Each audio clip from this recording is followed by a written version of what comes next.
everybody, it's Miss C. So if you've been following along as you should have been during our classes, then the last thing that you did was geometric forms. You drew all the geometric forms: a cube, a rectangular prism, a pyramid, a cone, a cylinder, and a sphere. And normally the next step beyond that would be shading them. Here's the thing though.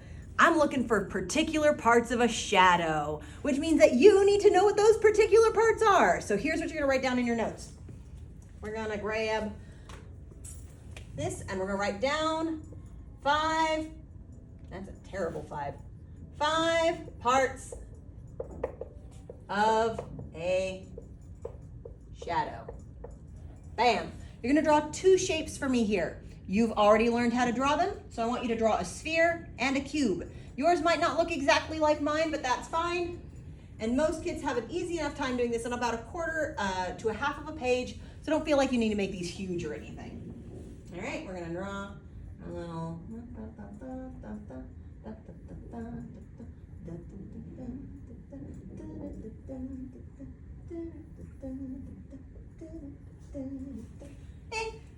Good enough. All right, so there are 5 parts to a shadow that we need to be paying attention to. And the first one, honestly,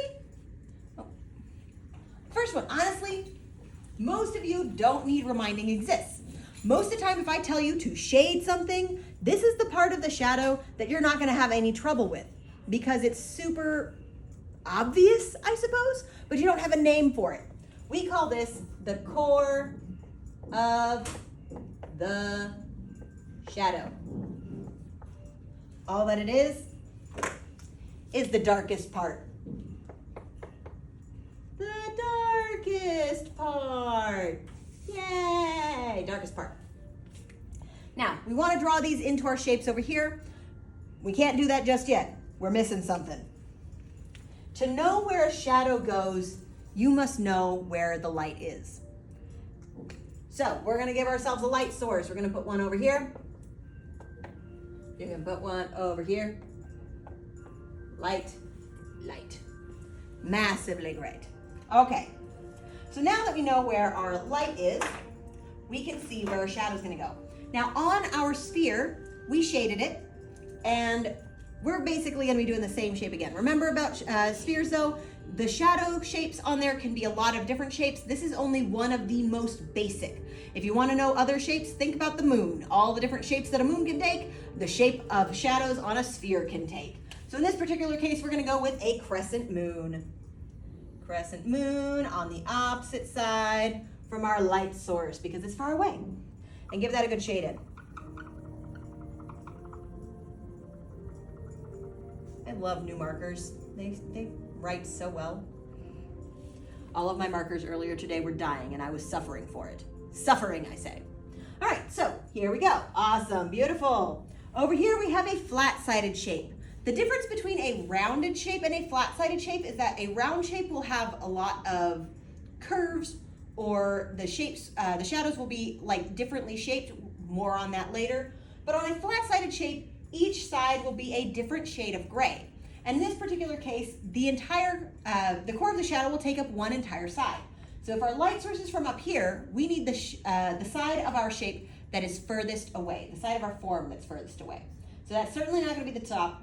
And then you can make a decision with if it's the left or the right. Since our light source is generally on this side, our shadow is gonna be over here.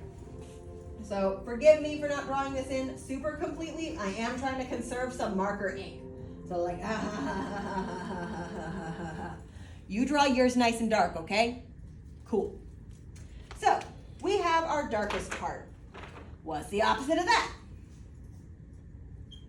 The opposite of the darkest is the lightest. And for us, that is the highlight. Like a highlighter, ha ha ha ha. Highlight.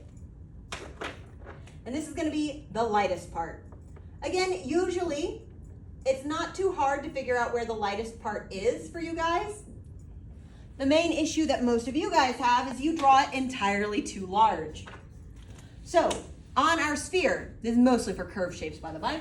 For on curved shapes, they're gonna be actually kind of small. They don't take up a lot of space.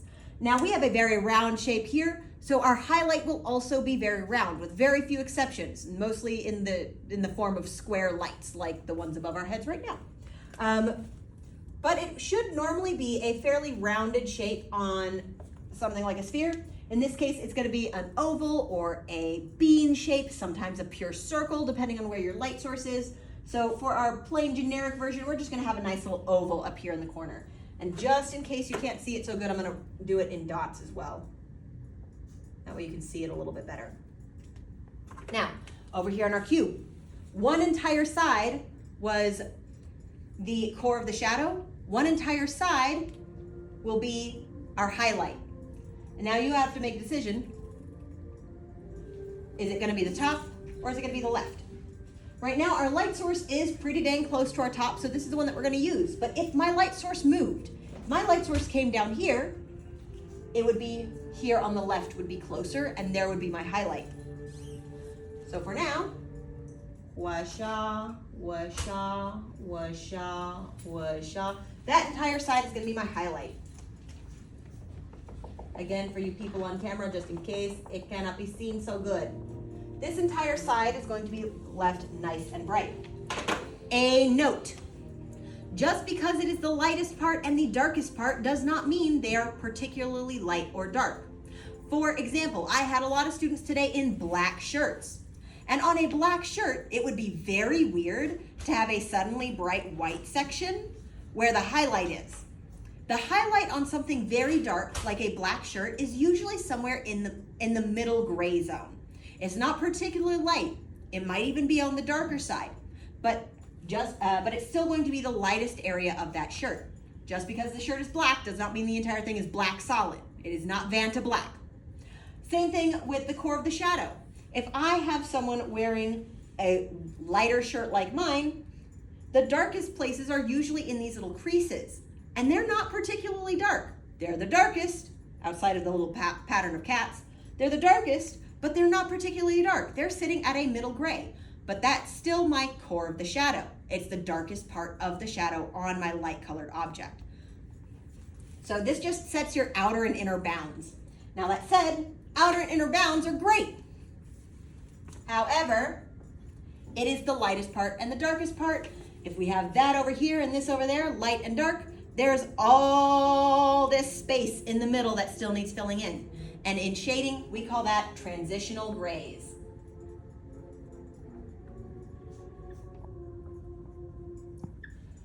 I want to point out that transitional grays might be purple or green or blue or any other color.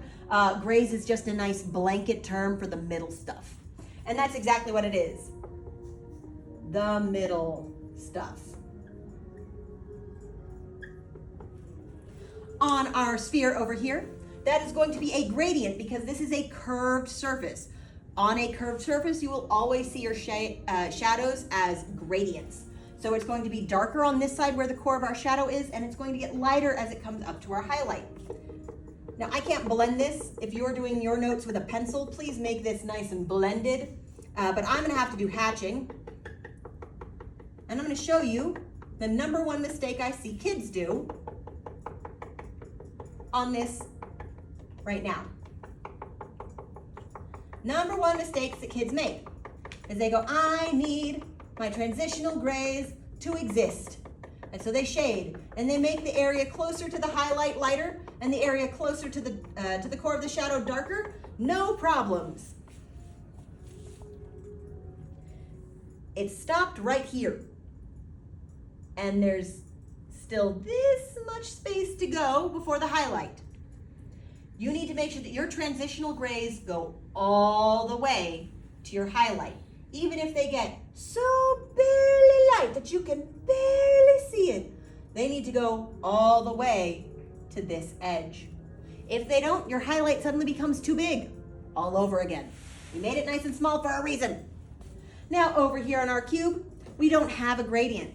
We have one solid shade of dark, one solid shade of light, and for this side, it will be one solid shade as well. And for the sake of our learning and our process of learning, this is not a particularly light cube, nor is it a particularly dark cube. It's the nice imaginary cube of all things.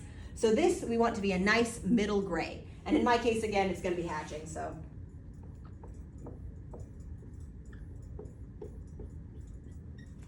Magical. So we have all of this right here. Now, most kids look at this and they go, all right, we got the light stuff, we got the dark stuff, we got all the stuff in the middle. We have all the shadow, all the shaded bits. It's there, it's done. There's 3. We need 5.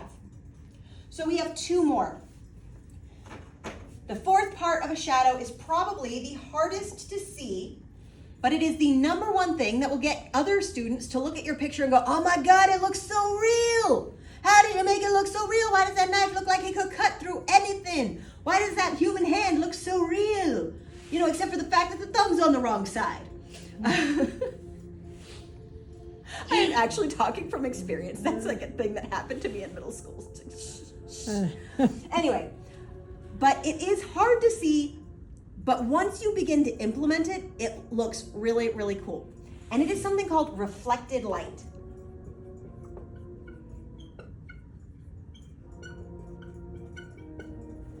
Reflected light is the light that happens, you have your light source, your light misses your object. It goes in front of it or behind it or something, or like just off to the side, and misses your object completely, but then bounces back onto the bottom half or the bottom surface. It's usually a little bit easier to see in rounded shapes and a little bit harder to see in flat-sided shapes, but it's the exact same thing. It misses your cube somehow, some way, bounces away, and bounces back. That's reflected light.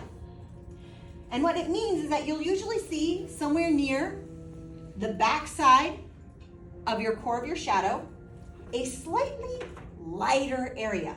This is light that's bounced back. Light bounces back.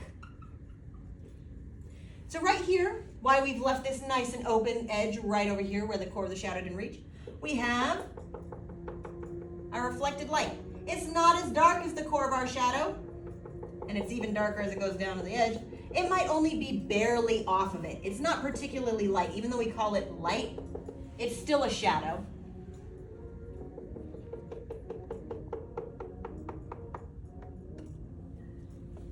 Dark over there, but not as dark as this. On our cube, I want you to draw a little star, and I want you to write these words. Look for reflected light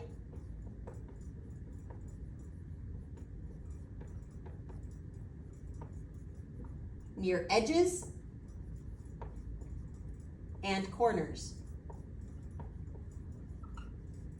Reflected light is usually going to be along a corner or an edge. On our sphere, it was along the outside edge of our sphere, and over here, where I'm going to imagine that my light is, it's going to be right along this bottom edge, and it's going to be a little bit on this corner. You have to observe carefully to see where it actually exists in your real life pictures. And the more actual cubes you look at or straight-sided objects that you look at in actual real life, the easier it will be for you to figure out where it should go in imagined drawings that have no physical thing in front of them like me right now. But for now, I'm going to say that my reflected light is going to be right over here. So I'm going to erase out a little bit of my shadow. And it's going to exist right along here. I'm just going to make that a lighter shade of gray. Again, imagine. I know I'm having to hatch over here. All right. So reflected light. All right. So we're looking at the light stuff, the dark stuff, the middle stuff, the bouncy stuff. We still need one more. Now, it is easy to know the last part that you need to know. Most kids think of it, but usually not immediately when we're doing stuff like this. They get it pointed out and they're like, I'm a goofus. So if you take a tabletop and you take your hand and you hover your hand over that tabletop, there's one more shadow that you might see. And in this case, it's on my other hand. This shadow is not on my object. This shadow is on nearby surfaces. In this case, my hand that is the representative of a tabletop. I bring my other hand close and you can see the shadow right there. This is a cast shadow. You cast a shadow at sunset and you can see it stretch across the field as you gaze like longingly past the park and go, man, I'd like it to be summer vacation. You have a cast shadow. Whenever you're standing on stage, belting your heart out, but forgetting your pants, and there's a big old shadow of you behind from the spotlight. You have cast shadows all over the place. It is any shadow on a nearby surface. So, down here, number 5, cast shadow. A shadow on nearby surfaces. Like so. Now, fun thing. A sphere, when turned 2D, is a circle. Because of shape constancy, we know that whenever we have that circle-shaped shadow, because that's what our cast shadow is this object made flat, we know that whenever we look at it at an angle, we're not looking at it dead on, like it's on a surface of a table. This is at an angle. We're not looking at it like this, we're looking at it like this. We know that it no longer looks like a circle, it gets squished. A squished circle is an oval. So we know that the shape of our sphere's cast shadow is going to be an oval. It's actually going to kind of end up way over here. We're going to have an oval right here. Cast shadows can be lighter, can be darker. They can be sharp along the edge, or they can fuzz out. For the sake of learning, we're going to make ours sharp and dark. But be aware that they can change depending on the quality of light that you have. Bright sunlight will usually be very, very sharp. But if you're in a classroom like the one I'm in right now, I have lots of lights around the room, which means that my shadows actually end up multiplied because I have one for every single light in here. Over here for my cube, we take a cube, we flatten it out into 2D, it becomes a square. We take a square, we look at it at an angle. So we take that square, we squish it, that becomes a diamond. So that is the shape of our cast shadow over here. Again, there's our light source, so our shadow's gonna come out this way. Yes, I know I need to snack, stop. Snack alarm. This is gonna be my cast shadow over here. Again, it could be fuzzy, could be dark, could be lighter, could be darker near my edge and lighter near this edge. A lot of different things. But it is going to be generally this shape right here. And that is the 5 parts of a shadow.